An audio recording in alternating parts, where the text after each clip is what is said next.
Olá meus amigos e amigas, sejam bem-vindos ao Apostasia Pod. Eu sou Tony Lima e esse é o quarto episódio da nossa saga. Na verdade é a parte 2 do episódio 3, só fazendo essa correção. E a nossa saga, ela segue. Nós estamos falando sobre Doutrina e Convênios 132, este que é um dos maiores chorumes doutrinários da história da humanidade, né? Um livro extremamente podre. Continuando aqui, né? Nós falamos no último episódio sobre essa questão de Joseph Smith, né? Quem ele era, né? O poder que ele tinha, como ele conseguia as coisas e a forma pelo qual ele escreveu Doutrina e Convênios 132, com todas aquelas bênçãos, né? Nos primeiros versículos, né? E tantas vantagens no mundo vindouro, né? Muitas mulheres você pode escolher. Eu até sugiro que você leia o capítulo, né? Eu não vou ler tudo aqui, não tem condição, porque senão o tempo não dá de fato. Mas vamos seguindo aqui. Eu gostaria de começar em Doutrina e Convênios 132, versículo 34, onde ele fala o seguinte: Deus deu a ordem a Abraão e Sara entregou-lhe Agar como esposa. E por que ela fez? E por que ela o fez? Porque essa era a lei. E de Agar descendeu muita gente. Isso, portanto, foi cumprimento, entre outras coisas, das promessas. Gente, quem conhece a história de Abraão sabe de maneira clara que Deus nunca ordenou que Abraão tomasse nenhuma esposa. Não existiu isso. Todo mundo sabe disso. Agora, o que pode ter acontecido, e o que aconteceu, que Sara, ela era estéril, ela não tinha condição de dar descendência a Abraão, e por algum motivo, até psicológico, ela foi lá e entregou a Agar, né, como esposa de Abraão. Ou seja, ela sugeriu. Deus em nenhum momento chegou para Abraão e falou para ele tomar mulher nenhuma de ninguém. E aí eles colocam isso aqui como se Abraão tivesse realmente recebido uma revelação de Deus, quando na verdade nunca foi isso. Nós vemos aí a situação onde Deus, que é o criador do universo, ele supostamente chega, desce aqui em uma revelação de determinada forma, né? Como o próprio Joseph, ele já deixou claro, uma voz na sua cabeça, né? Fica ali falando as coisas para ele. Eu poderia até dizer que era um esquizofrênico, né? E sabe quando você é um esquizofrênico vigarista, você aproveita da loucura e envolve outras pessoas e consegue, né, o que quer? É isso, né? Então ele vai lá e dá uma aula de, vamos supor, um tipo de genealogia patriarcal para Joseph, justificando os haréns do Velho Testamento. Sendo que, como eu já disse antes, né, no episódio anterior, Cristo ele já cumpriu e encerrou todas as leis do Velho Testamento, mesmo que isso fosse correto. Considerando que isso seja correto, tenha sido correto, vamos lá.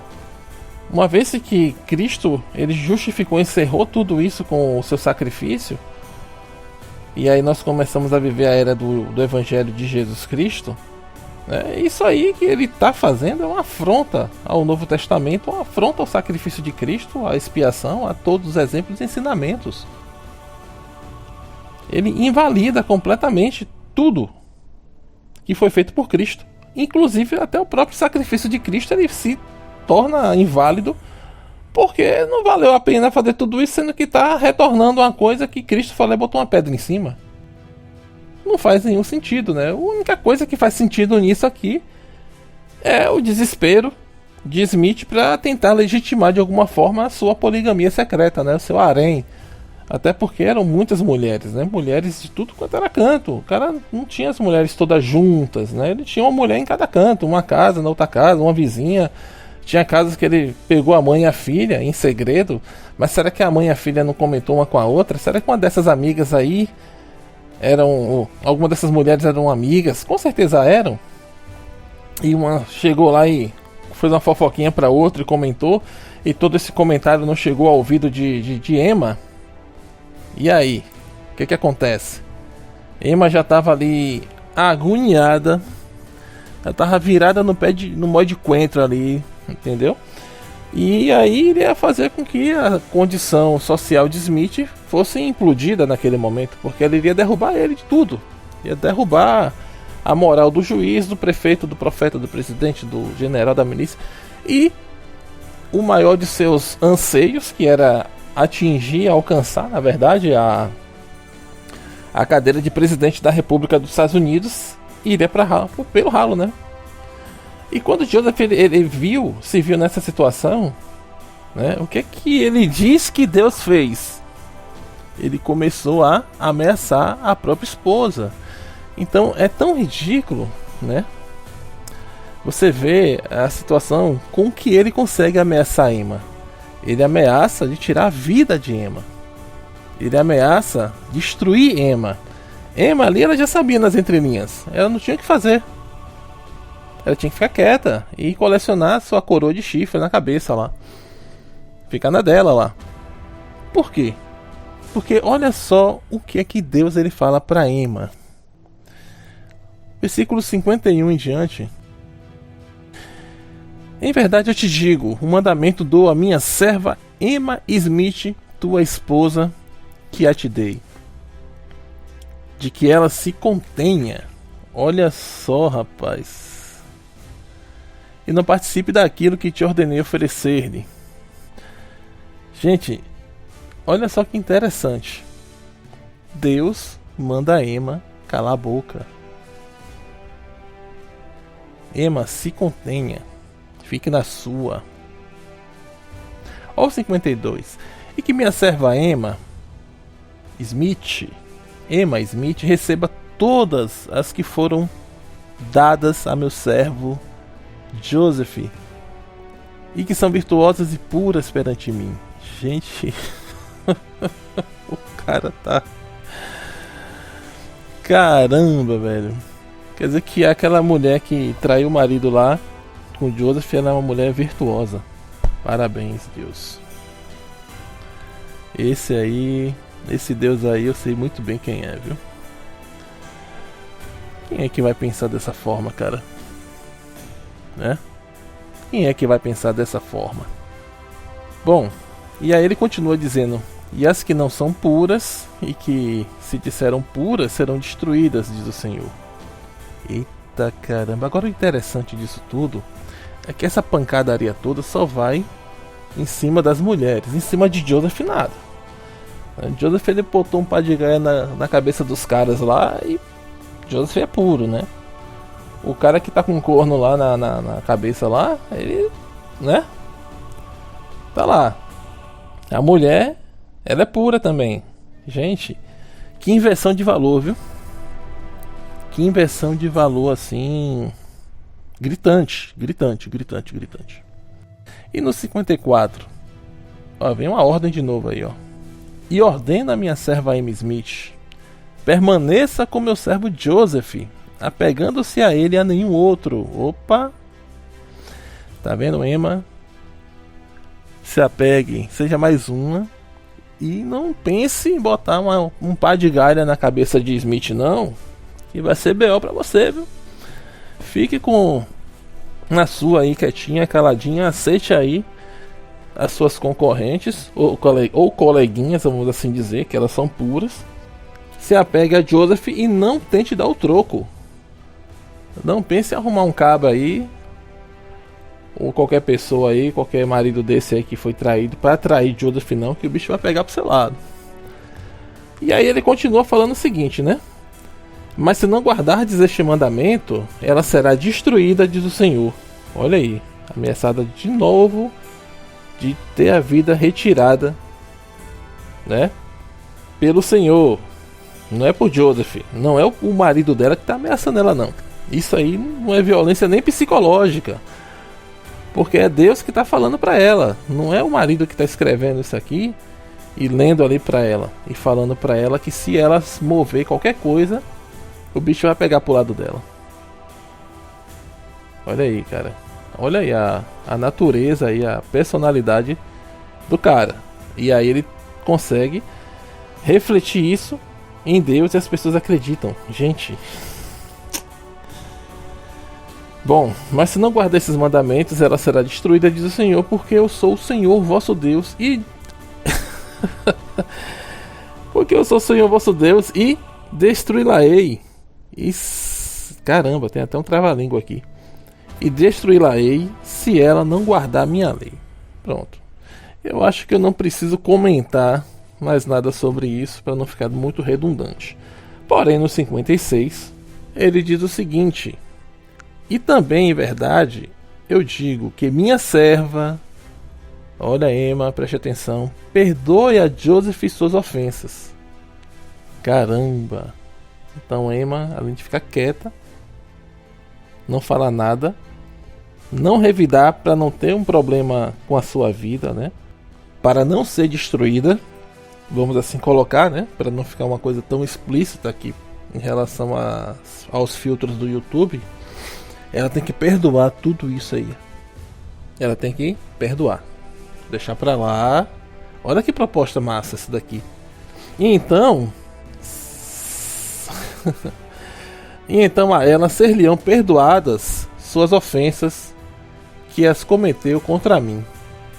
E eu, o Senhor teu Deus, abençoá-la-ei e multiplicá-la-ei e farei com que seu coração se regozije.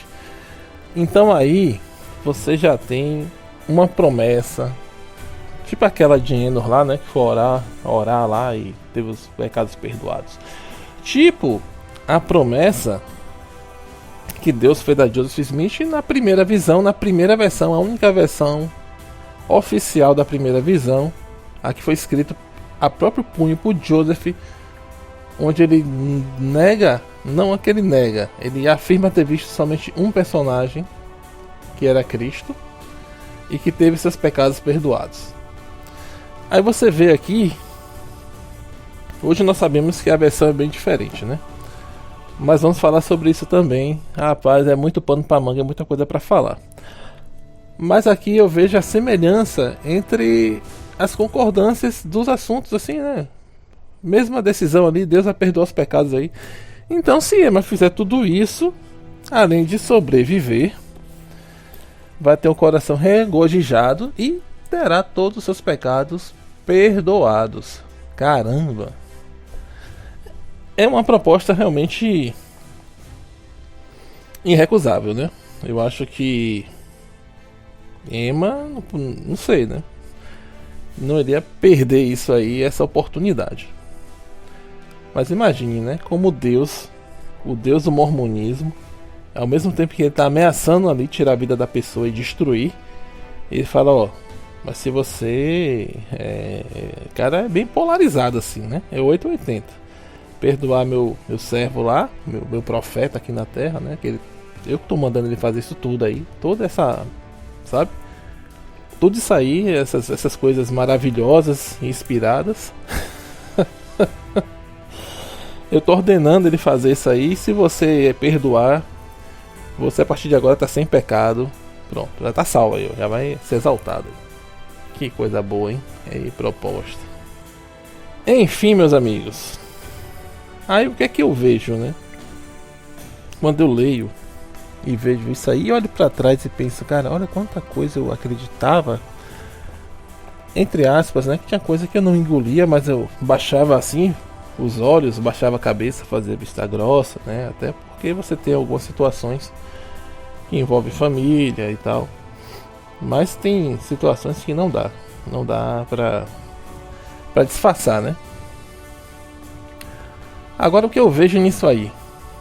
Eu vejo Deus, cara, Deus. Vamos pensar em Deus de verdade, não nisso aí que foi colocado por Smith nessa sessão. Eu vejo Deus, cara, o criador de tudo. Cara, só em pensar no cosmos, na expansão do universo, pensar em todos os átomos e prótons e elétrons e formas biológicas de vida que existe só aqui na Terra. Nem vou colocar o universo, vamos ficar no nosso mundinho aqui. Tu pega uma tabela dessa aí, periódica, tu tem tantos elementos químicos, tu pega tantos elementos biológicos, o cara teve, sabe, todo aquele trabalho de criar tanta coisa, e tudo pelo poder da palavra, cara. Imagina você rebaixar Deus a isso aí. E o pior não é nada, é pegar esse Deus que que você imagina e o que ele representa para você. Imagine o que é Deus para você. Aí você imagina esse Deus indo ameaçar uma mulher que já está sendo humilhada pelo povo, pelas línguas das pessoas, falando da cabeça dela, dos chifres que o marido coloca. Uma mulher traída. E ainda por cima, uma mulher que ela está sendo usada, sei lá, como moeda política, né? Moeda de interesses pessoais do profeta. Sem falar do tom de chantagem doméstica. E sem falar das ameaças psicológicas. É um tipo de violência aí que, cara, não sei. A violência psicológica, eu usei o tom ameaça, mas na verdade o correto, o que eu quis expressar não era ameaça psicológica, embora exista, né, porque na cabeça dela ali, mas eu falo assim, da violência psicológica que essa mulher sofreu. E tudo isso promovida por esse Deus que você mentaliza agora. Será que esse é o teu Deus? Porque esse Deus retratado em Doutrina e Convênio 132, ele está mais para advogado do diabo do que para Deus. E aí eu vejo que, mais uma vez, de maneira clara, você vê um homem escrevendo o que ele quer e colocando as palavras na boca de Deus. E aquela galera que ele já tinha um controle por ele ser um homem muito poderoso na cidade, por ele ser tudo da cidade, né? Ou seja, profeta, presidente da igreja, juiz, prefeito, general da milícia, candidato a presidente da república. E tem mais um detalhe que eu não mencionei, né? Ele tinha 5 lojas maçônicas que ele liderava como grão-mestre. Então, cara, tem esse fato aí também, que eu não tinha relatado no episódio anterior. Mas é muito ridículo, né? Muito ridículo. E aí, para continuar justificando a bagaça, toda a bagaceira, né? Lá em Doutrina e Convênio 132, a partir do versículo 61, aí vem aquela parte que libera a poligamia para todo mundo, né? Quem quiser pegar, que pegue aí, né? Ou seja, então com isso ele já consegue ter apoiadores. E ele já consegue ter, digamos assim, proteção contra aquelas pessoas que queiram atingi-lo, né? Então, o cara, ele era muito esperto. E aí ele fala o seguinte, né? Parafraseando: se algum homem se casar com uma virgem e se desejar casar-se com outra, não comete adultério. Se tiver 10 virgens, este homem não peca, pois elas lhe são dadas. Ou seja, cara, será que é por isso que ele tinha aquela coisa pelas meninas mais novas, né? Pela garantia, ó, essa menina aqui é virgem minha, acabou. Já foi dada por Deus pra mim aqui, e aí já foi. Cara, quando você lê essa parte aqui da sessão, ela é tão nojenta, porque você vê escancara, né? Se tornar público que era uma prática secreta, só ele e alguns poucos tinham essa liberdade, né, de fazer, e não era pecado. Depois ele escancara para todo mundo mesmo. E imagine, né, você vê um Deus abrindo uma temporada aí, né, de adultérios. Interessante não é nada, é que, olha, já vem outra coisa na mente, que eu ainda vou ler esse discurso, cara. Tem um líder que lê em uma conferência, isso está em Jornal dos Discursos, ele fala que o fato pelo qual existe adultério é porque não existe a poligamia. Com a poligamia não existiria adultério, porque o homem não iria estar traindo a esposa dele se ele pegou outra esposa que já é dele. Não é traição. Coisas que na monogamia é uma coisa assim abominável.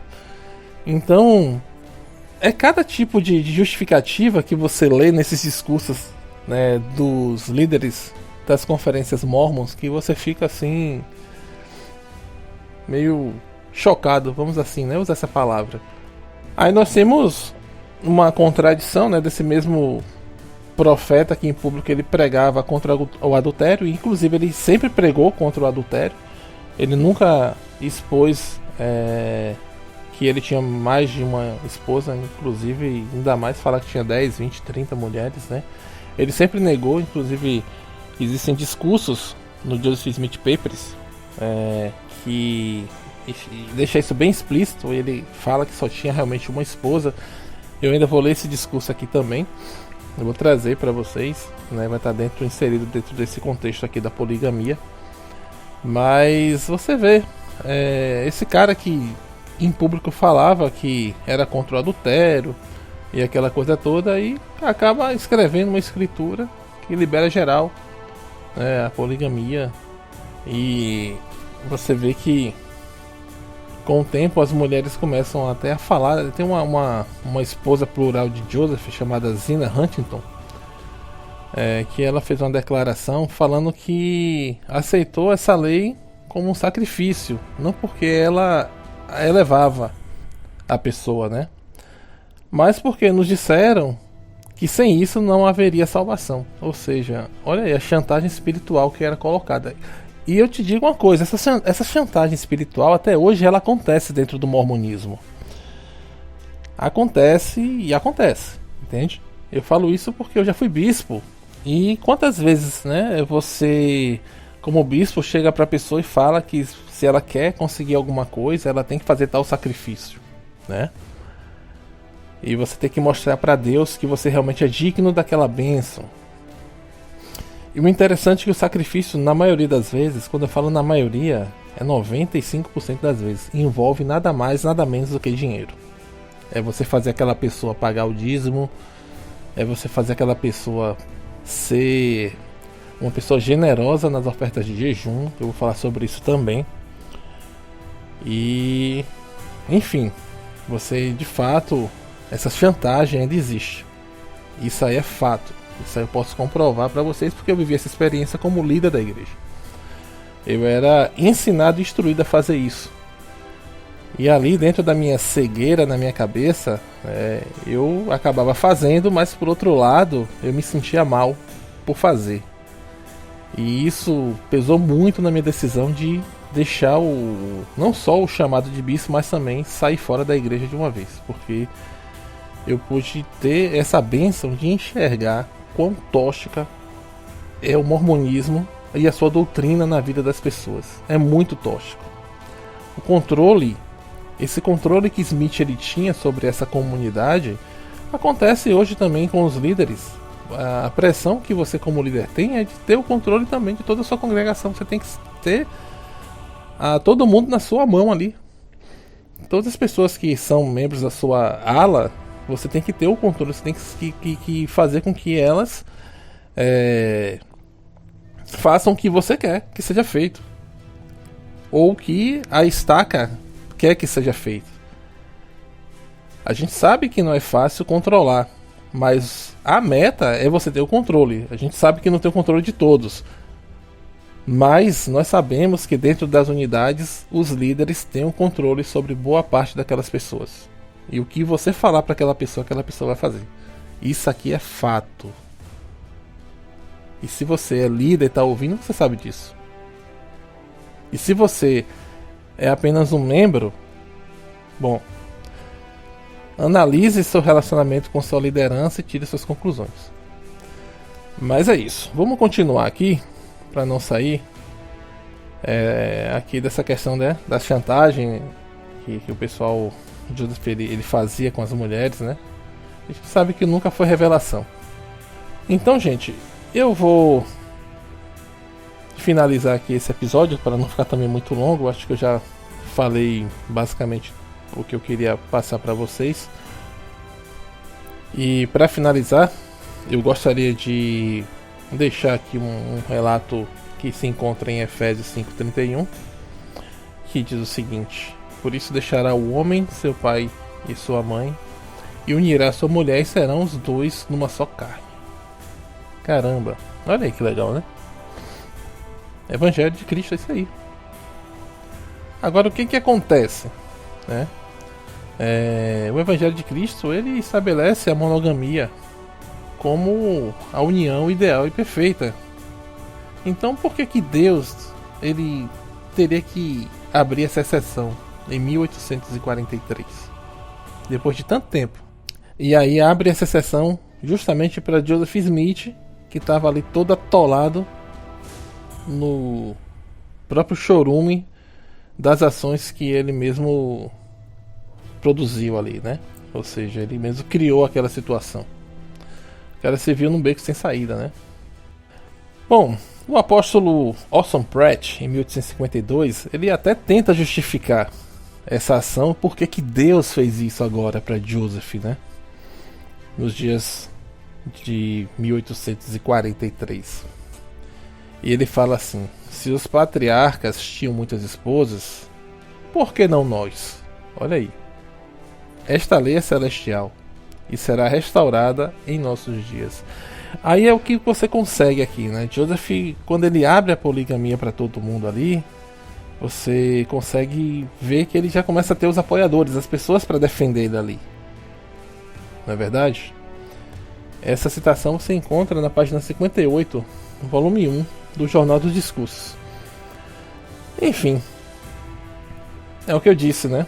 Eu não vou me prolongar muito, né? Porque vou ficar sendo muito redundante aqui. Mas o que nós vemos nada mais, nada menos nisso tudo são os homens defendendo nada mais, nada menos, novamente, né? Do que um retrocesso doutrinário, transformando Deus em cúmplice da libido de Joseph e de mais alguns que estavam lá naquele bolo. Então, meus amigos e minhas amigas, Doutrina e Convênios 132 é a prova escrita de que o Deus do mormonismo não passa de um espelho do ego do próprio Joseph. Gente, se você tem fé no Deus Mormon, você está tendo fé em Joseph, porque ele traz toda a sua personalidade e coloca nesse personagem aí, que vocês consideram sagrado. Porque na boa, velho, um Deus que ameaça uma mulher, ou outras mulheres também, que teve as outras lá que foram ameaçadas por ele, né? Que vem aí para justificar os assédios de adolescentes, né? Com aquela história das virgens e tal. E aí vem contradizendo o próprio Cristo, né? Mediante as situações que o próprio Deus colocou para Cristo, que Cristo cumpriu, né? Cristo, filho dele, pagou por todos, está ali do lado dele ali. Isso pela lógica de um Deus comum, um Deus comum, que eu falo assim, um Deus real, né? O Deus que a gente mentaliza, que a gente vê. Aí esse Deus chega ali e legitima esses haréns aí, essa poligamia, transformando tudo isso em, sei lá, um cartório de contratos sexuais eternos, né? Porque na eternidade você só vai crescer, ou seja, só vai multiplicar se você for casado, selado. E se você for selado, olha só como é o negócio. Se você for selado, você já está ali, né, mediante ao ato da cerimônia de selamento, aceitando a poligamia e aceitando essa condição de que você, como homem, vai ter várias mulheres, e a mulher aceita a condição de que vai ser só mais uma no meio do harém que seu marido vai ter na eternidade. Então vai ser só mais uma matriz reprodutiva ali, né? Porque vai precisar encher os mundos que vão criar. Olha, eu já falei sobre isso aí nos primeiros episódios, tá bom? Não vou repetir mais não. Doutrina e Convênios 132 mostra que nós estamos diante do próprio Joseph Smith mesmo, né? Escrevendo o seu evangelho, o evangelho da luxúria, o evangelho que lhe é conveniente, o evangelho que lhe traga mais poder, né, diante daquelas pessoas, daquela comunidade. Meus amigos, muito obrigado, minhas amigas também, vocês que acompanharam até aqui. Eu vou finalizar esse episódio, tá bom? Essa foi a segunda parte do terceiro episódio. E nos vemos no próximo episódio. Valeu, forte abraço, até mais, tchau, tchau.